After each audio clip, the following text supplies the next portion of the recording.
Assalamualaikum, semangat pagi. Apa kabar kalian hari ini? Semoga kalian selalu dalam keadaan sehat walafiat ya.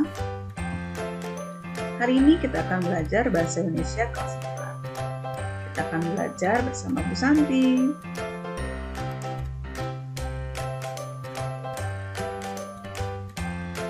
Hari ini kita akan belajar tema 1, indahnya kebersamaan, subtema 3, bersyukur atas keberagaman. Kompetensi dasar yang akan kita pelajari hari ini mencermati keterhubungan antar gagasan yang didapat dari teks lisan, tulis, atau visual.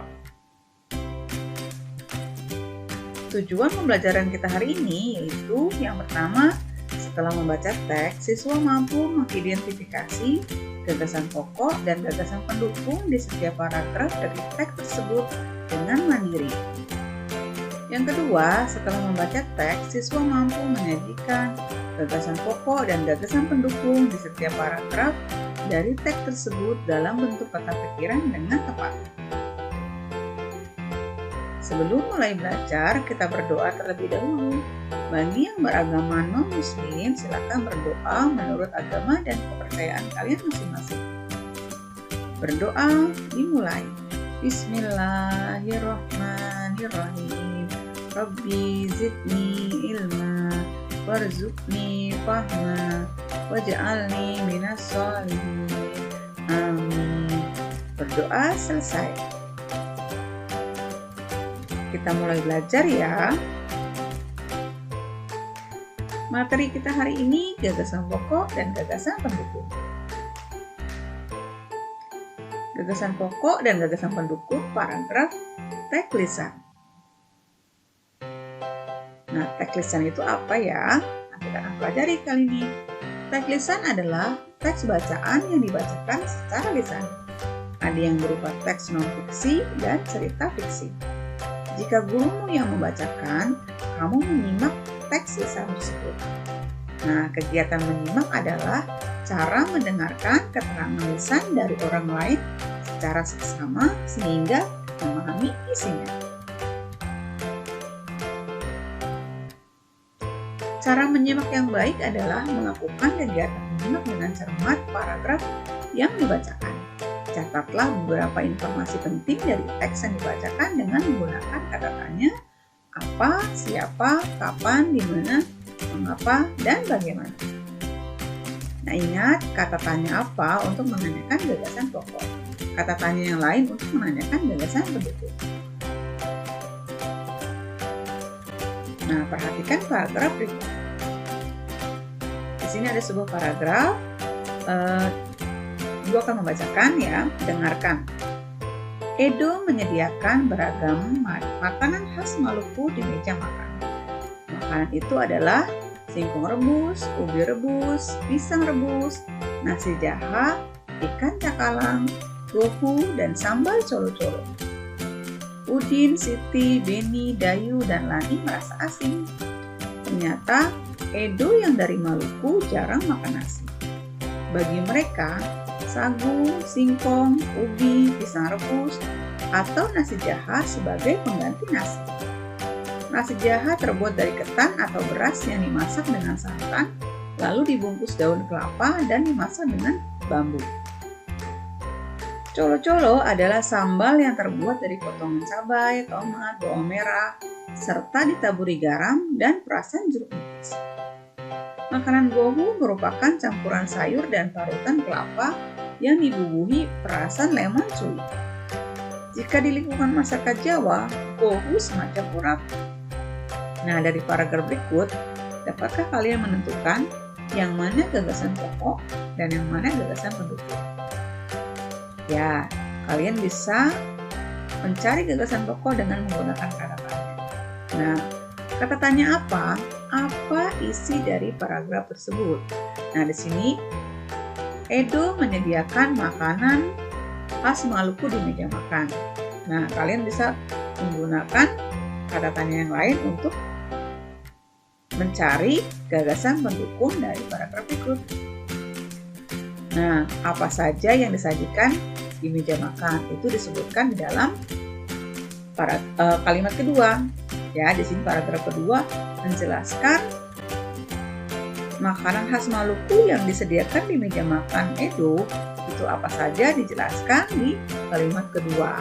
Nah, kemudian bagaimana reaksi Siti dan Beni, bagaimana reaksi teman-teman Edo ketika melihat makanan tersebut. Nah, di sini dijelaskan di kalimat ketiga. Udin, Siti, Beni, Dayu, dan Lani merasa asing karena mereka bukan berasal dari Maluku. Nah, ternyata di sini didapat keterangan ternyata Edo yang dari Maluku itu jarang makan nasi. Kemudian dijelaskan lagi mengapa mereka tidak suka nasi atau jarang makan nasi, karena mereka makan sagu, singkong, ubi, pisang rebus, dan seterusnya. Jadi bisa disimpulkan kalimat pertama merupakan gagasan pokok.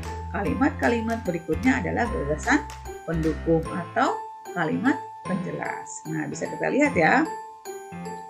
Nah, gagasan pokok atau kalimat utama ada di kalimat nomor 1. Di sini Edo menyediakan beragam makanan khas Maluku di meja makan.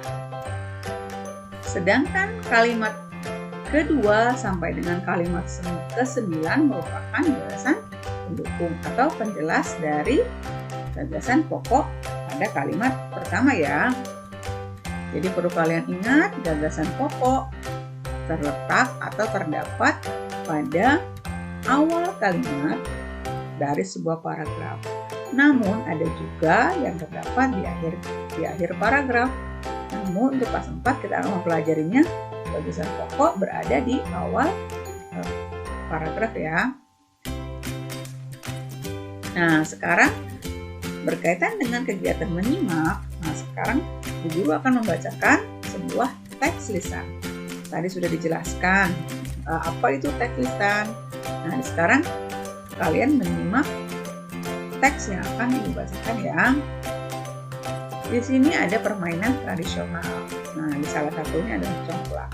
Nah, Ibu akan membacakan sebuah paragraf tentang congklak. Simak ya. Congklak adalah salah satu permainan tradisional yang ada di Indonesia. Di masing-masing daerah, permainan ini memiliki nama yang berbeda. Ada yang menyebutnya congklak, ada juga yang mengenalnya dengan permainan dakon. Dalam permainan ini terdapat unsur persaingan yang sportif, kejujuran, dan interaksi antar dua pemain. Apakah kalian sudah bisa menyimak paragraf yang Bu Guru bacakan? Nah, apakah kalian sudah bisa menyimpulkan yang mana yang merupakan gagasan pokok dan mana yang merupakan gagasan pendukung? Kita simak berikut ini. Nah, setelah menyimak teks yang dibacakan gurumu, dapatkah kalian menentukan gagasan pokok dan gagasan pendukung dari paragraf tersebut? Kita lihat kembali ya. Nah, ini adalah paragraf yang tadi Bu Guru bacakan. Nah, judulnya adalah congklak. Congklak adalah salah satu permainan tradisional yang ada di Indonesia. Nah, apakah di daerah lain ada permainan tradisional yang sama dengan congklak? Oh, ternyata di daerah lain pun ada, namun memiliki nama yang berbeda. Nah, sekarang dijelaskan. Nah, gagasan pokok pada paragraf berikut adalah kalimat yang pertama. Di sini congklak adalah salah satu permainan tradisional yang ada di Indonesia. Nah, sekarang dijelaskan lagi. Ternyata di daerah lain ada juga permainan tradisional yang mirip dengan congklak, memang memiliki nama yang berbeda. Nah, ini kalimat kedua merupakan gagasan pendukung. Kemudian dijelaskan lagi pada kalimat ketiga. Nah, gagasan pendukung yang kedua disebut menjelaskan nama lain dari congklak di daerah lainnya ya. Nah, kemudian kalimat yang keempat, ini gagasan pendukung yang ketiga. Di sini dijelaskan apa sih yang bisa kita pelajari dari permainan congklak. Oh, ternyata dalam permainan congklak ada unsur persaingan yang sportif. Artinya apa persaingan sportif? Persaingan yang jujur, tidak saling menjatuhkan ya. Nah, disinilah kalian bisa melihat yang mana gagasan pokok, yang mana gagasan pendukung. Gagasan pokok ada di awal paragraf. Nah, bagaimana? Apakah kalian sudah memahami pelajaran kita hari ini?